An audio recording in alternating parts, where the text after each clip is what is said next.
shawty, Nina, you shoplifted. Can we tone it down? All of that just like in one ear out the other. You never see me in a car with Jason Lewine, I promise. I get that. Do you beef with him too? No, he beef with me. I don't beef with him. Because everyone's made. What do you want me to do? Time and time again, like, hey, we are trying to hold what we thought was a friend accountable, and that friend says we're not being friends because we're trying to hold them accountable. Where you at, Nina Berto? Lynn is allergic to accountability. Last October, there was a lot of instances that happened with our group member, Nina. Yo, you might be fucking retarded, bro. Are you good in the head? Take it off. Hey, yo, cut the cameras.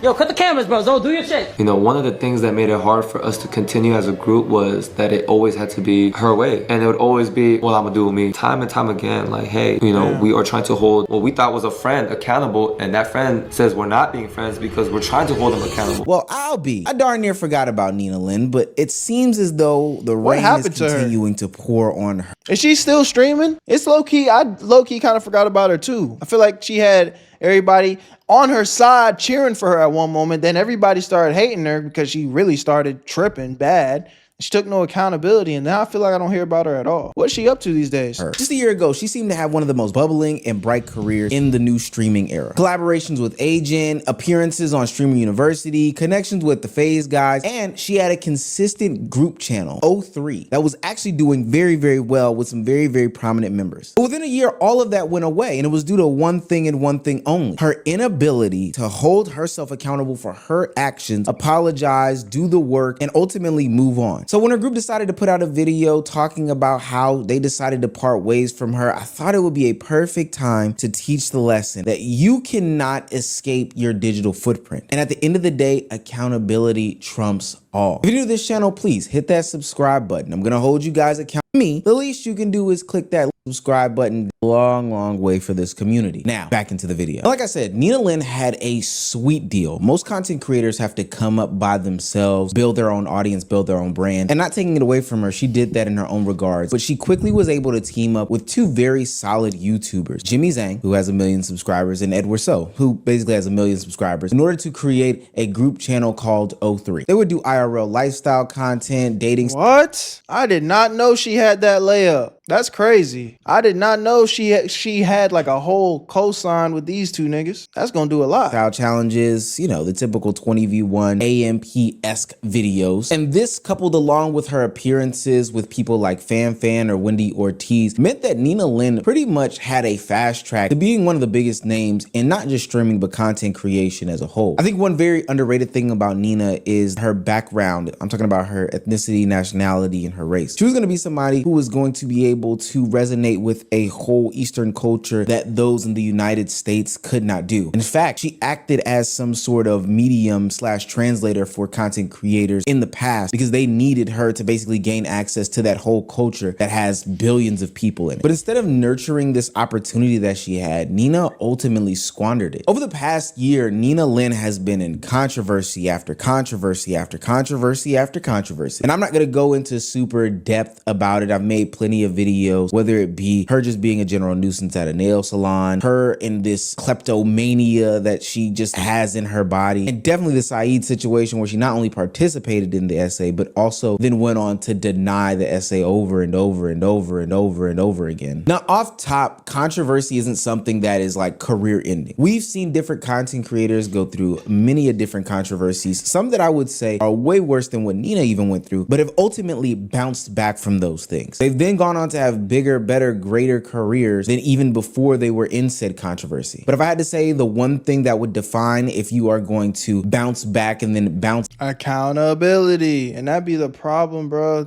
People be thinking they bigger than the program. It's okay to mess up. Like, it's genuinely okay to mess up. You're going to mess up.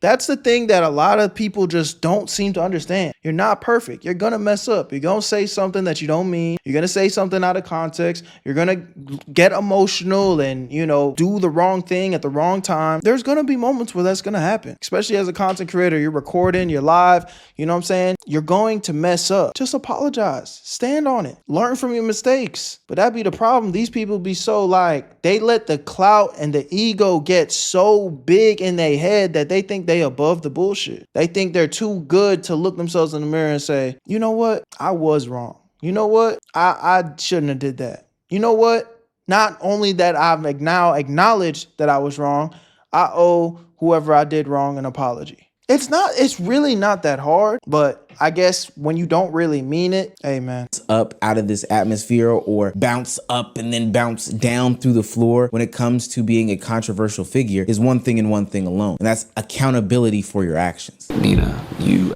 somebody, Nina, you shoplifted. Can we tone it down? All of that just like in one ear out the other. Hey, maybe it's not okay to do that to him. I'm gonna be honest, if a white man said the hard R to take accountability for it, I'm still not forgiving. You knew you weren't supposed to say that. I mean, sure, here's the truth, man. Depending on what you say, depending on what you do, just because you take accountability, just because you say sorry, that doesn't necessarily mean we forgive you. You know, that's a hard truth that, you know, some people are gonna have to swallow. That's like, I wouldn't, saying the hard R is obviously terrible, but let's compare it to something even more terrible. If you go take someone's life away, just because you're sorry doesn't necessarily mean you get to go home and get out of jail. It just means, hey, you understand that you were wrong, you understand what you did is wrong, and you're still gonna have to sit down and do some time. And maybe, just maybe, 30, 40 years from now, the judge might say, hey, I think he's had a change of heart, he's been on good behavior, and you get out early, maybe, depending on how heinous the crime was, right? So again, it's not so much about like we have to forgive people that take accountability. Sure, we definitely don't. But in the most cases, for some of these people, some of these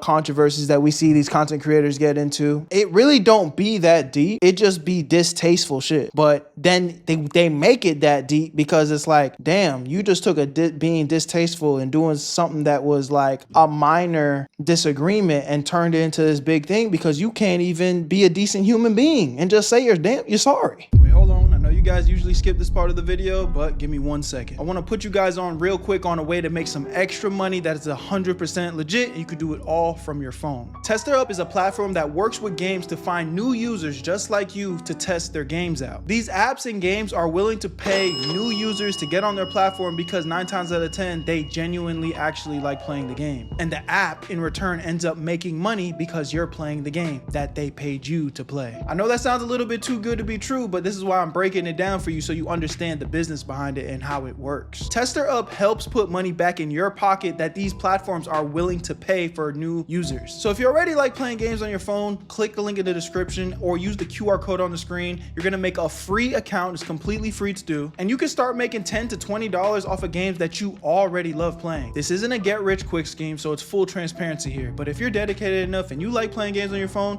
there's people already making hundreds of dollars as well. Again, it's completely free to try. Use the QR code on the screen or click the link in the description. Check it out and make some extra cash. Mom who's out in the salon or whatever. Maybe it's not okay to do that at Target. Maybe it's not okay to do that to a taxi driver. There's a lot of things that weren't okay, and it would always be, well, I'm gonna do me. Time and time again, like, hey, we are trying to hold what we thought was a friend accountable, and that friend says we're not being friends because we're trying to hold them accountable. Neither brown nor white sugar was involved in this coding because they kept it pretty straightforward. Nina Lynn is somebody that we don't have the same values, morals, and principles as, and therefore we are going to go ahead and sever ties with her. According to the 2 other members of the group 03, Nina Lynn constantly wanted to do things her way, was the loudest one in every single argument. She struggled to see other people's perspectives, and they could not come to an agreement on what they stood for. In other words, it wasn't just one mistake, but it was the problem as to how she handled every single mistake. Shameless plug, and I'm gonna sound like a broken record every single time I say this, but you know, some people don't know that I did these things in my past, and also I like to give my real world experience as to how things go on behind the scenes. But I did work for a big group, one of the biggest groups on the internet right now. I'll give you a little bit of secret. It's 3 letters. It features 6 guys, AMP. And I also have a current podcast, which is essentially a group channel as well, where I have 2 other co-hosts. And I'm here to tell you that the behind the scenes things that 03... Why does Omar dress like Uncle Phil? I don't know, bro. But hey, let my nigga live, man. That's this swag. My dog got that Carlton swag, man. Said that they struggled with Nina Lynn are things that happen in every single group. There's constantly going to be bickering. There's going to be people who are super creative trying to come to one conclusion, and somebody's going to be very loud in the conversation as to why their POV is the better way to go in this particular time. And as far as vision goes, hell, life changes those things. So oftentimes people aren't aligned as to what they're going to do in the next year, 2 years, or hell, 6 months even. But at the end of the day, the reason why AMP is still around, my podcast, Let's Keep It a Buck podcast is still around, the Sidemen are still around, or any other group content is still around is because accountability and compromise are something that continuously happen in those organizations. And I don't even have to be a part of them to know that. So if I think the thumbnail needs to be red and my podcast mate Bezos thinks the podcast needs to be blue, ultimately somebody needs to come to a compromise. And it can't always be my way or the highway. Otherwise, it's not a group channel, it's somebody's solo project with some reoccurring castmates. And if you're gonna do that, gang, then I might as well stay on my own damn. That's why groups are so hard though, you know, and I actually have a lot of experience when it comes to groups as well, because if you guys don't know, most of my content creation journey started off in a group. You know, shout out to my brother Feek. Some of y'all know him, some of y'all don't, but Feek is my brother to this day. Love him. We hang out every day. We go to the gym together every day. We're still locked in like this. But most of my accolades and most of the things that I accomplished as a content creator outside of, you know, the things that I've done on my own as Berto, appreciate the pennies, I did with him, man. And one of the hardest things that come with being in a group is understanding that that other person has an opinion and feelings too. And it's like, if you guys can't get to a point where there's a mutual respect and there's like a mutual, like, hey man, I want to go this way, you want to go this way, what can we do to meet in the middle? Sometimes we don't meet in the middle. We're going to go this way because we went my way last time. You know, it's all about compromising.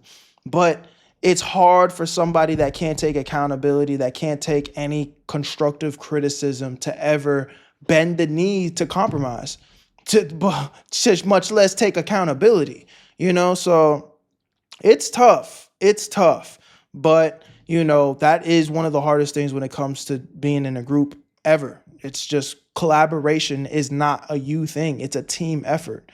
Platform and do whatever I want to do. No, that's just the surface level stuff. There's also the fact that there's an accountability issue every time that Nina Lynn gets into some sort of scandal. Here's the truth about the internet. Creators can survive just about anything, any situation, any sorts of adversity, any bad problems, as long as they are self-aware about how they participated in that action. We've seen public mistakes, bad behavior, bad tweets, scandals, the list goes on and on and on. Hell, I even think it's a problem in today's society that we are so forgiving, but that's just the reality of what it is. But the problem is when faced with those things that I just mentioned, if you're arrogant and your ego is forthcoming in all of these situations, then you're not gonna have a bunch of fans who will support you going forward. And these are some of the criticisms of Nina Lynn as told by others. She dismisses backlash, she calls critics soft, she refuses to apologize, and oftentimes she doubles down in said behavior. I be holding Ron accountable for shit, I be holding Adapt accountable for shit, they be holding me accountable for shit. As a group, you gotta come together, hold each other accountable. And sometimes you're not always right, man. And selfish people in a group will never work out, man. Facts. You would never see me in a car with Jason Lewine, I promise. I get that. You beef with him too? No, he beef with me. I don't beef with him. Because everyone's bitch made. What do you want me to do? You bitch made. It is what it is, bro. Like, what do you want me to do? I can't lie. Stuff like that is where the controversy stops being entertaining and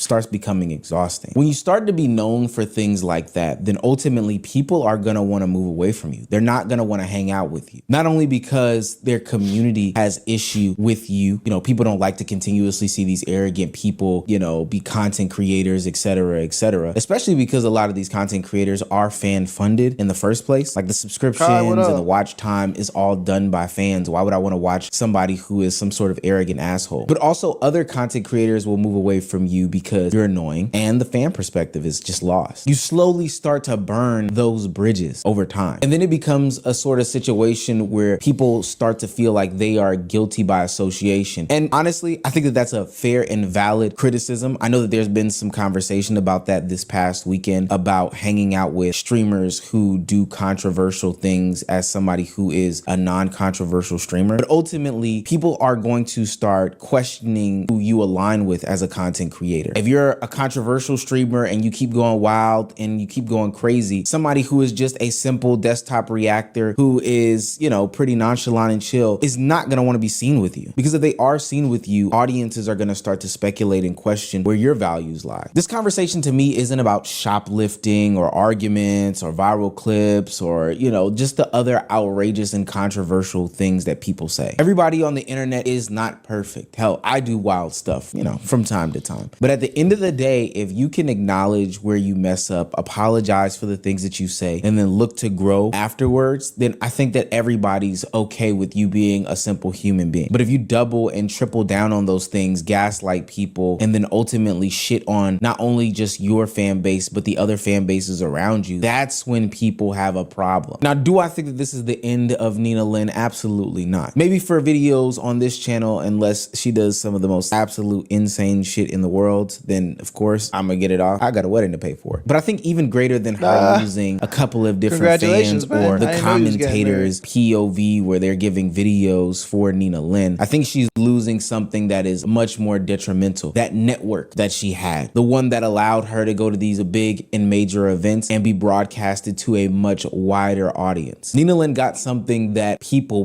begged for, an opportunity, a chance, a platform, and a network that afforded her endless opportunities in this content creation field. And she squandered it. I booted it up last minute, bro. Join the Twitch streams, link in the description. And I hope that this serves as some sort of lesson for any other content creators going forward. The internet is very, very, very forgiving, but you have to be willing to do something for that forgiveness.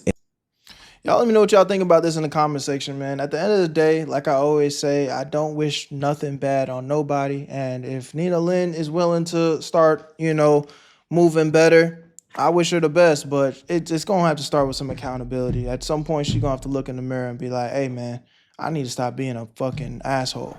God damn it. I cursed right at the end. I don't think I cursed at all this entire video. And I just went and cursed right at the end. Oh, man. Whatever. I'm getting better at it. Love y'all. Appreciate y'all. Where you at, family? Join the Twitch streams. Where you at, Berto? I made this shit look too easy.